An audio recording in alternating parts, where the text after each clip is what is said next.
Listen to the conversation between your friend and the rental agent and complete the list. First, you have some time to look at questions 1 to 7.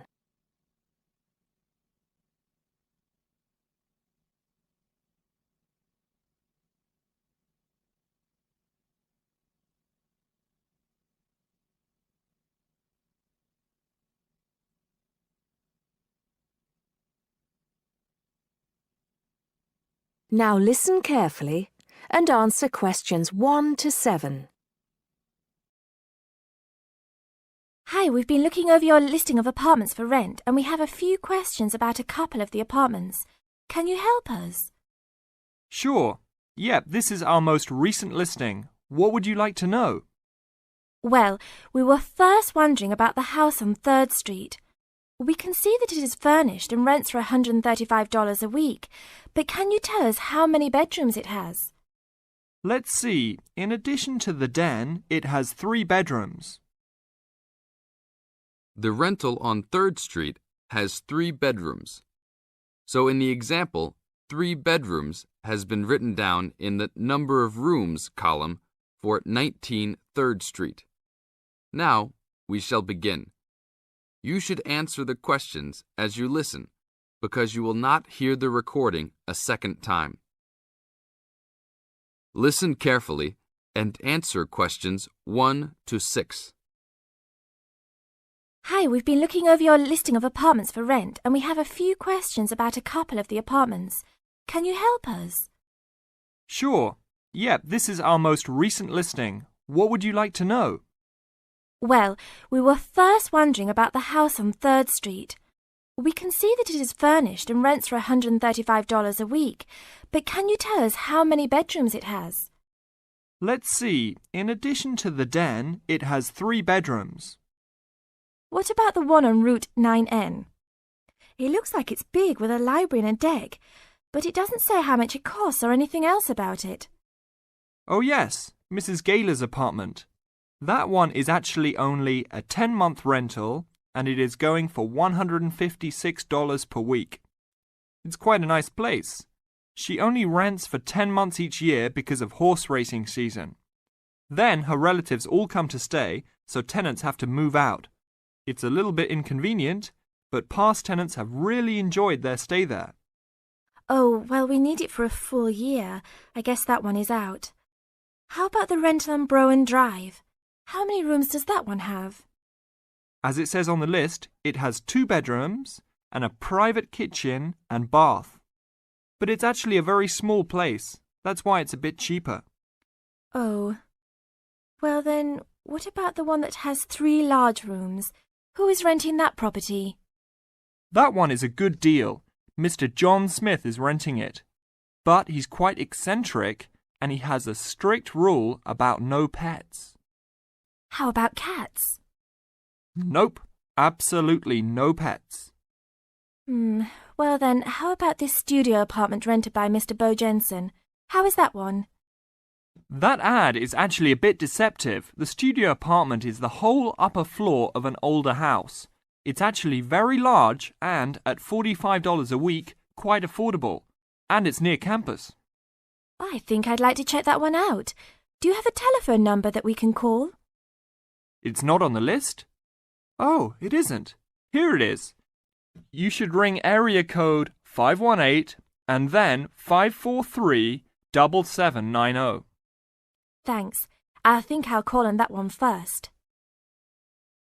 Your friend decides that he would like to talk to Mr. Bo Jensen. Before you hear the rest of the talk, you have some time to look at questions 8 to 10.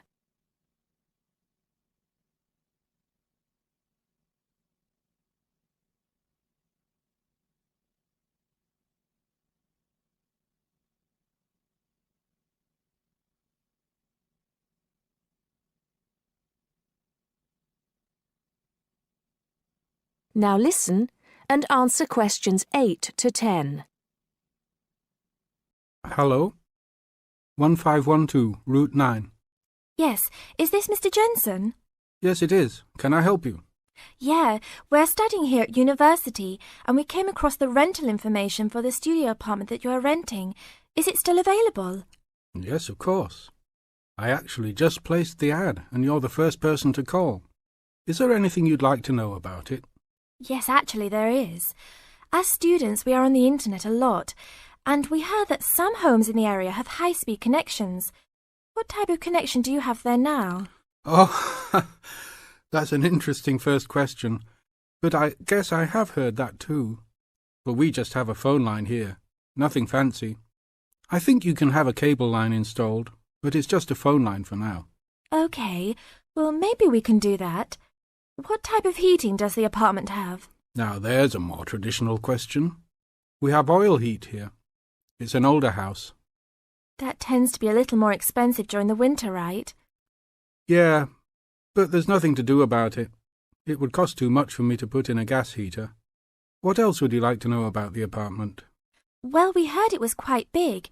Is it furnished? Actually, yes. I should have put that in the ad. It has an old couch and a couple chairs, a dining table, refrigerator, stove, and even a dishwasher. Does it have any beds? Yep, it has 2. That sounds great. When is the apartment available? You can have it tomorrow night if you want. I just have to clean up a couple things before you get here. Do you want to come over and see it first? No, it sounds fine to us. I actually know the street too, so I know the area. We'll take it. That is the end of part 1. You now have half a minute to check your answers.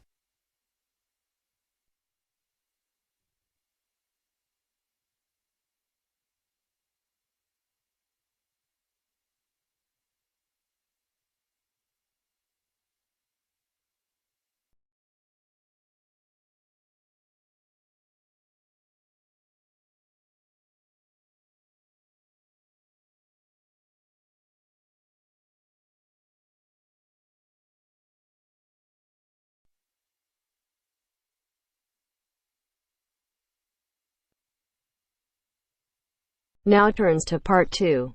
Part 2. You will hear a conversation between a travel agent and a customer. First, you have some time to look at questions 11 to 17.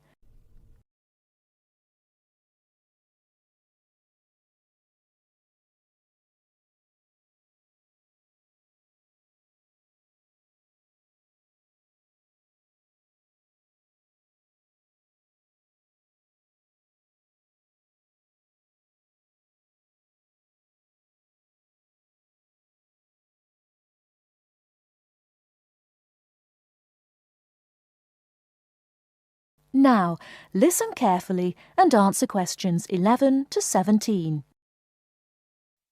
Good morning. Can I help you?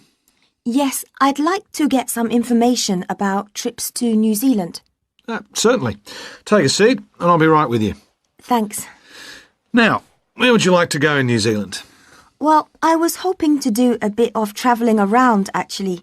There are a few things I'd like to see and do before I go back home. Right.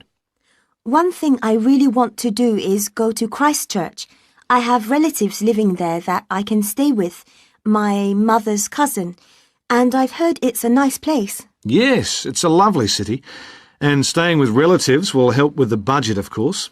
The budget? It will save you some money. Oh, right. Well, I'm not too worried about that. I've saved quite a bit of money working in Australia. Oh, that's nice. Good for you. Well, you know that New Zealand consists of 2 main islands, the North Island and the South Island, and Christchurch is on the South Island. Is it? I was never very good at geography at school. Do you have a map I could look at? Sure. Here we are. Right, I see. And, well, then I'd also like to spend some time in Auckland, and maybe I could do an English language course there. Can you organise that sort of thing for me? Oh, certainly. We'd be happy to arrange that. But bear in mind that Auckland is in the North Island. OK. And I'd also like to do some skiing or maybe even some snowboarding. I hear New Zealand is a great place for that. Yes, absolutely. But you should go to Auckland first for your studies, and then you can get the ferry across to the South Island and take the bus down to the snow. Oh, I don't like boats very much. I'm not much of a sailor. I think I'd prefer to fly. Right. What about joining a walking tour? That could be really fun. Not sure about walking, but joining a tour might be a good way to travel because then I might make some friends my own age. Now, let's get some details. Can I have your name, please? Yes, it's Su Ming Lee, but you can call me Sue. OK, Sue. And what's your address here in Melbourne? I'm living with my aunt in the suburb of Kew. It's 29 Lock Street. That's Loch, not Lock. Do you have a phone number that I can get you on? The best thing would be if I give you my mobile. I always have it on me. It's 0402 558 992. OK. And when do you want to travel? Because you'll need to be down south in July or August. Oh, yes, of course. That's winter, isn't it? So I better go to Auckland in May. Yes, let's say departing from Melbourne on the 1st of May, that's a Saturday, and then you could begin your course on Monday the 3rd. That sounds great. And how long would you like to study for? A month, 2, 3? What do you think? Well, I'll probably need more than a month. What about 8 weeks until the end of June? Fine. I'll see what I can do. Oh, and how would you like to pay for this? On my Visa card, if that's possible.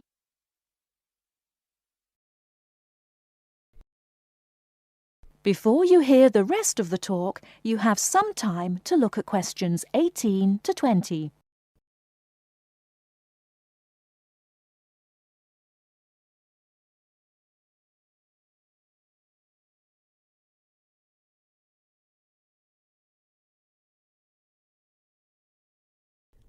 Now listen and answer questions 18 to 20.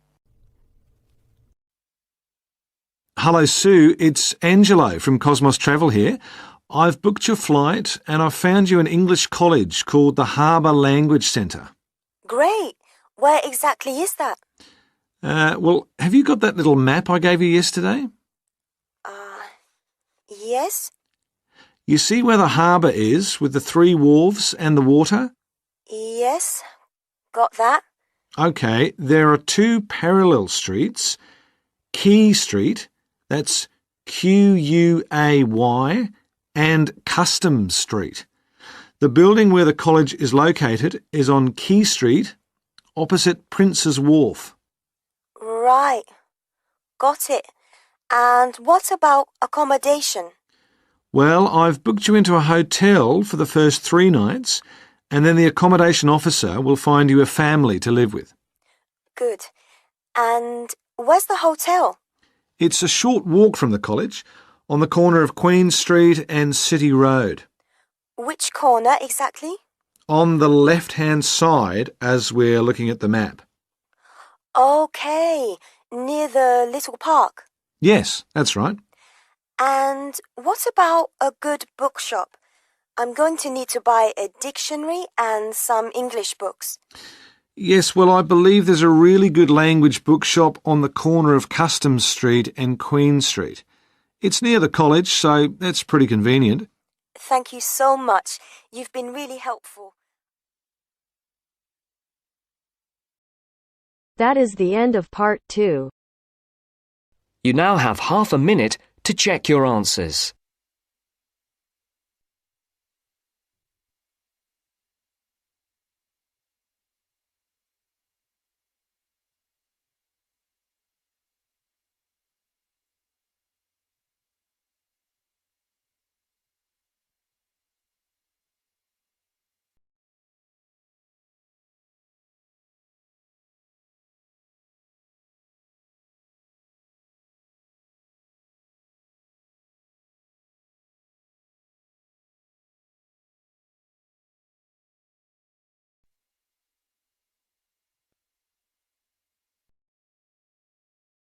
Now turns to part 3.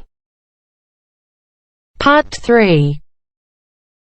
You are going to hear a conversation between an interviewer and a professor. First, you have some time to look at questions 21 to 26.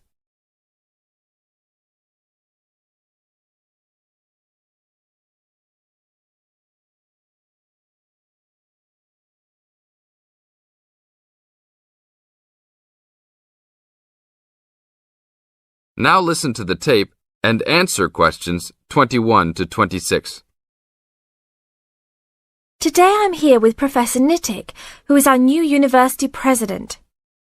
He has been a professor for 20 years and teaches many of the best classes on campus. I know many of you have had him as a teacher and know of his brilliance. Good morning, Professor Nittick. Thank you for stopping by the student station. Thank you for having me here. It is always great to get to meet many of the students who are involved with our school. I haven't been here since 2 years ago. Yes, I remember at that time you were still teaching every semester. 2 years later, you are only teaching every once in a while. But it seems like you are still always busy. The administration world is just as busy as the teaching world for you. How do you stay in touch with the university, even with the change in your everyday duties? I try to stay in touch with what is popular with the university students. I usually spend time with as many students as I can.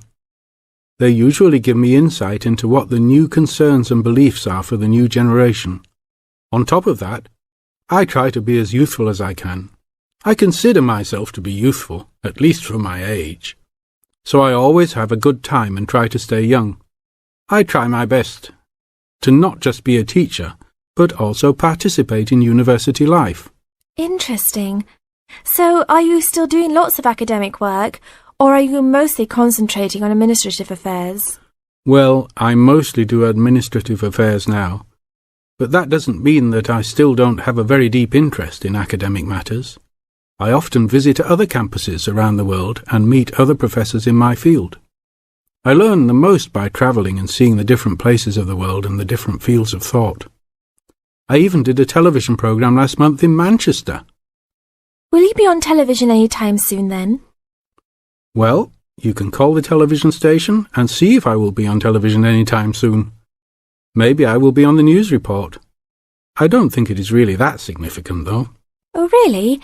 That sounds great. I will remember to look out for you. Let's move on.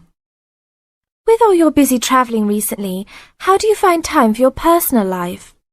I try to keep my university life separate from my personal life. Sometimes it's hard to find time to just take my wife and 3 kids out for a family dinner, but usually we all manage to get together every few days. I'm taking a few weeks off next month to take my family down to South America, to Brazil for a few days. I can't wait to just sit on the beach. Wow, that sounds like a wonderful trip. Professor Nittick, could you tell the audience a little about what goes on in an average day of a university administrator? An average day? Oh, I don't think there is such thing as an average day for me. The last few weeks I've been travelling all the time. I can be in Los Angeles in the morning and in New York by the afternoon and back to Los Angeles by the evening. Sometimes I will spend the whole week at a new university, showing the new administrators the ins and outs of running a university. Sometimes I can spend the whole day in the office on the phone.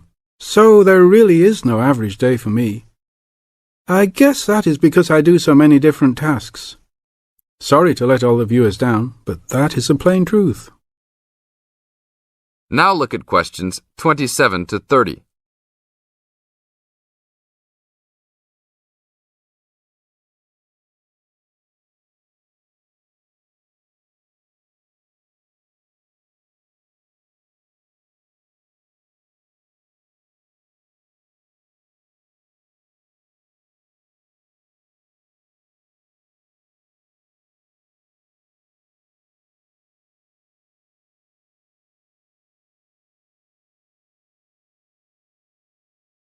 Now listen to the tape and answer questions 27 to 30.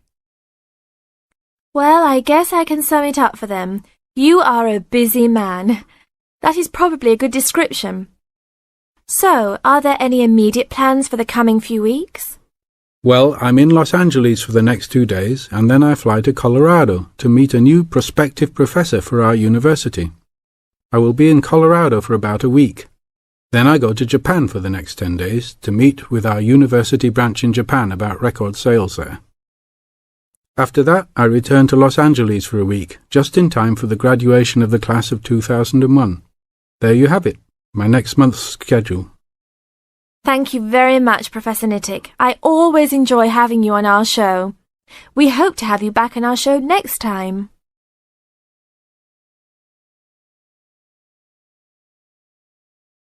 That is the end of part 3. You now have half a minute to check your answers.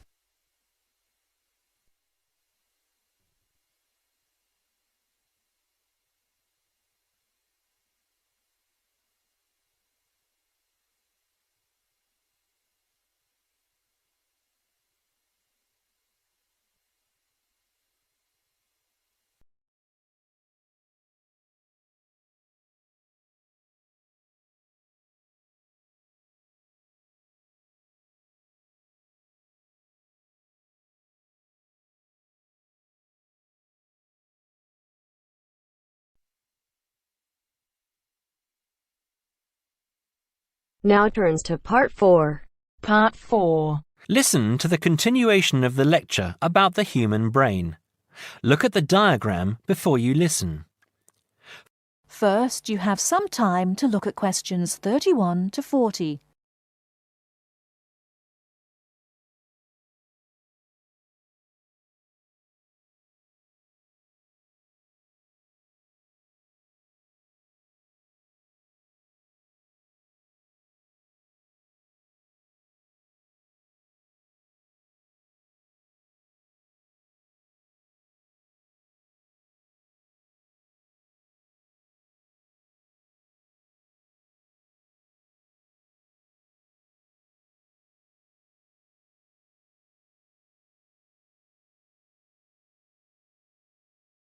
Now listen carefully and answer questions 31 to 40.